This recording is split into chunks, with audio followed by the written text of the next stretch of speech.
영국의 자존심 존 러스킨에 대하여. 존 러스킨은 영국의 자존심입니다. 독일의 괴테나 프랑스의 프루스트와 같은 질감이죠. 그런데 두 명의 러스킨이 공존합니다. 예술가와 사회운동가의 이미지로 이 두 존재의 러스킨은 사뭇 다르죠. 전자는 오스카 와일드스럽고 후자는 간디스럽습니다. 누가 진짜 러스킨인가? 글쎄요. 오스카 와일드처럼 러스킨도 광기에 가까울 정도로 낭만적이었으나 간디처럼 간소함을 받들며 세계를 위해 본받을 만한 생을 살아냅니다. 어떻게 가능했을까? 그의 생을 통해 봐 봅니다.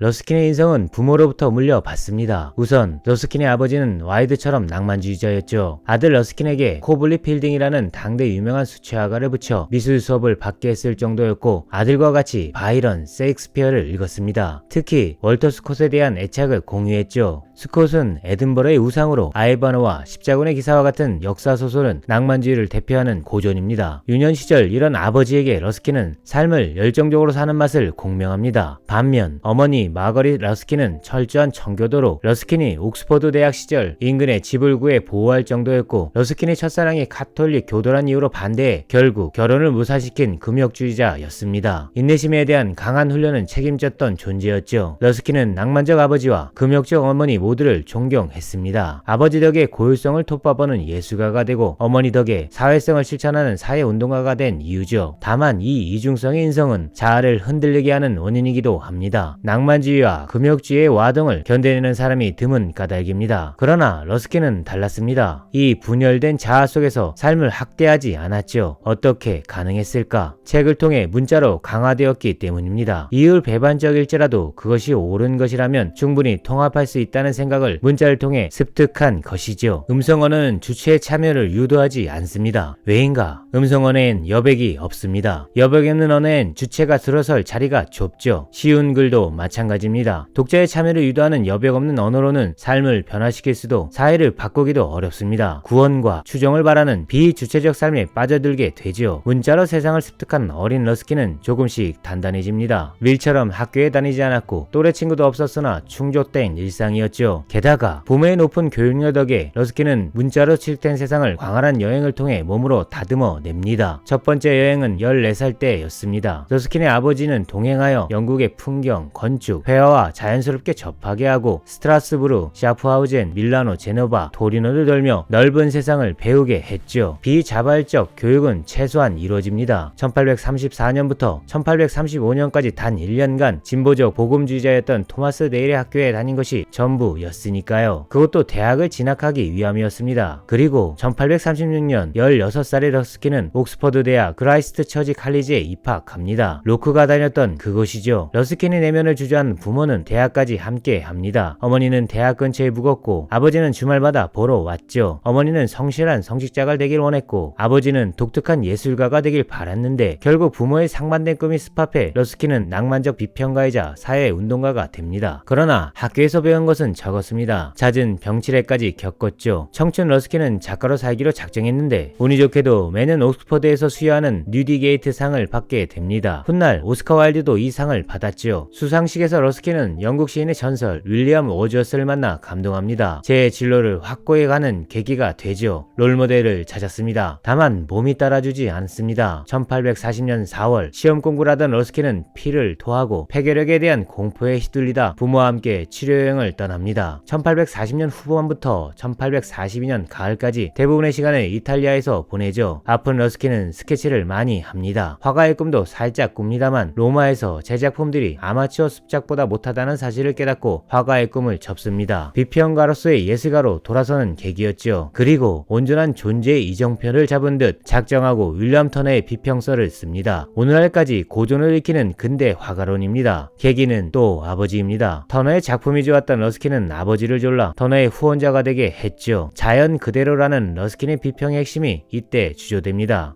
1842년 러스킨은 옥스퍼드 대학을 졸업합니다. 돈으로 산 것이나 마찬가지였죠. 돈 많은 자비생은 별반 어려움 없이 학위를 딸 수 있었던 세상이었습니다. 도덕성을 강조하는 영국 대학의 형평도 이 모양이었던 것이지요. 대학이 진짜 학문의 성지였던 때는 중세와 르네상스 시대뿐이었다고 감히 주장합니다. 이 부분에 대해선 대학이 위협받고 있다 편을 되새김질해 주시길 부탁드립니다. 1844년 러스킨은 부모와 함께 또 한 번 유럽 대륙을 여행합니다. 이 여행을 통해 루브르에서 티치아노, 베로네세, 페루지노 등의 회화를 공부하죠. 1845년 26세의 나이로 러스킨은 처음으로 홀로 여행을 떠났는데 이 여행으로 이탈리아의 중세 건축과 예술을 공부하는 기회를 얻죠. 루카, 피사, 피렌체를 둘러보고 베네치아로 갑니다. 특히 베네치아를 좋아했는데 깊은 실망도 느낍니다. 베네치아의 조잡한 근대화의 진행을 본 탓이죠. 이런 언사를 남깁니다. 내게 베네치아는 사라졌다. 러스킨은 보고는 예술의 파괴이며 보존이야말로 진정한 문화예술 정책임을 깨닫습니다. 실력 없는 자들의 보고는 조잡한 예술을 만든다고 확신했죠. 1849년에 러스킨은 또 한 번 유럽 여행을 떠납니다. 알프스의 아름다움과 대비되는 농민들의 가난을 체험하죠. 왜 이런 불공정이 양산되는가? 러스킨은 고민하고 공부하기 시작합니다. 결론을 내리죠. 과도한 소유권의 행사가 문제의 핵심입니다. 이 문제를 해결하기 위해 그는 사회운동가가 돼 불평등한 사회구조를 개선하기로 작정합니다. 이 무렵부터 비평가로서의 러스킨의 명성은 높아갑니다. 빅토리아 시대의 젊은 영국은 러스킨의 새로운 예술론을 적극 수용했죠. 그런데 명사가 된 러스킨은 옥스퍼드가 아닌 노동자 대학에서 그림을 가르치고 예술론을 강의합니다. 부와 명성이 아니라 실질적 사회 변화에 관심을 쏟았죠. 당시 러스킨의 모습은 작은 키로 추정되는 마른 중년으로 단추가 2개 달린 조끼를 입고 깃을 높게 세우며 필요할 땐 프로코트를 입고는 자신의 트레이드마크였던 파란색 넥타이를 맸던 검소한 신사의 모습이었다고 전해집니다. 삶의 확신으로 제 갈 길을 갖고 공공의 일에 최선으로 임하는 강인함을 보여주었죠. 1850년대 중년의 러스킨에겐 단안한 시간이었습니다. 예술가와 사회운동가로서의 러스킨의 상반된 모습이 동시에 실현되는 시기였죠. 첫째, 예술가로서의 면모는 1851년 터너의 죽음으로 촉발됩니다. 러스킨은 국가에 기증된 2만 점의 터너 작품들을 내셔널 갤러리에 정리하는 작업을 직접 수행합니다. 목록을 만들고 액자를 끼우고 보존 작업을 지휘했죠. 400점에 수치하는 러스킨이 직접 디자인한 장식장에 전시되었고 터너는 영국인들이 가장 사랑하는 전설적 화가가 됩니다. 오스카 와일드는 이런 말을 남겼죠. 터너가 있기 전까지 런던의 안개는 없었다. 둘째, 사회운동가로서의 입지는 열정적 강의로 실현됩니다. 브리티시 인스티튜션에서 현대 예술에 관하여를, 캠버월 노동자 인스티튜션에선 노동에 관하여를, 왕립군사학교에선 전쟁에 관하여를 강의하며 언어로 세상을 바꾸는 일에 뛰어들죠. 특히 노동자 대학에서 예술을 가르친 일은 담대하고도 혁신적인 사건이었습니다. 러스킨의 수업엔 가구 제작자, 보석 세공인, 금 세공인, 판화기술자, 도안공, 책 만드는 기술자까지 참여했죠. 예술가와 사회운동가로서의 러스킨은 분열된 자가 아니라 두 상반된 정체성을 통합한 영국 최고의 지식인으로 자리 잡습니다. 활용 정점은 1869년 8월 50세의 나이에 만장일치로 옥스퍼드 대학 슐레이트 예술 석좌 교수에 임명된 것이었죠. 손수 예술 분야에서는 최고의 자리입니다. 최고가 된 러스킨은 1871년 51번째 생일날 셸더니언 극장에서 이런 말을 남깁니다. 어느 나라의 예술이건 그것은 그 나라의 사회적, 정치적인 미덕들을 설명한다. 인생 후반부에 갈수록 러스킨은 사회운동에 몰입합니다. 런던 거리 청소와 옥스퍼드 도로 보수에 적극적으로 참여하죠. 아름다운 런던을 주저하고 싶었습니다. 그러나 1880년대 러스킨의 건강은 급속히 나빠집니다. 생기를 주던 유럽 여행도 힘들어지죠. 1888년 보베, 살랑슈, 베네치아를 돌아다닌 마지막 여행에선 정신까지 무너집니다. 또한 찰스 다인을 개인적으로 알고 존경했음에도 맹렬히 다인지적 세계관을 공격하며 피로를 쌌습니다. 러스킨에게 세계의 중심은 과학이 아닌 예술이어야 했죠. 생애 막판인 1899년 러스킨은 마지막 에너지를 응축해 예술이 사회에 관여하는 세상을 위해 대학을 설립합니다. 이 대학은 여태 러스킨의 신념을 받아들이고 있지요. 배경과 상관없이 누구나 평등한 교육에 접근할 수 있고 잠재력을 전적으로 발휘할 기회가 있는 사회를 비전으로 내세우고 있습니다. 1900년 1월 20일 영국의 브레튼 우드에 있는 자택에서 러스킨은 세상과 작별합니다. 그의 예술론과 온전히 일치했던 터너의 다음 말과 같이 살아낸 인생이었습니다. 우리가 창조를 시작할 때야말로 우리가 더 이상 두려워하지 않는 순간이다. 그렇습니다. 일상이 창조의 에너지로 총총 빛날 때 상처와 억압과 피로 속에서도 우리는 발랄하게 삶을 축복할 수 있습니다. 작고 하찮은 노동이라도 새로움을 향한 약간의 집착이 남아있다면 나쁘지 않은 삶이 시작될 수 있습니다. 자칫 분열된 인성을 꾸릴 수 있었던 러스킨의 인생을 단서로 새로움을 향한 의욕이 꺾이지 않는 나날이 되길 응원하며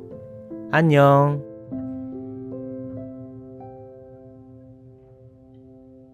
Paper Renaissance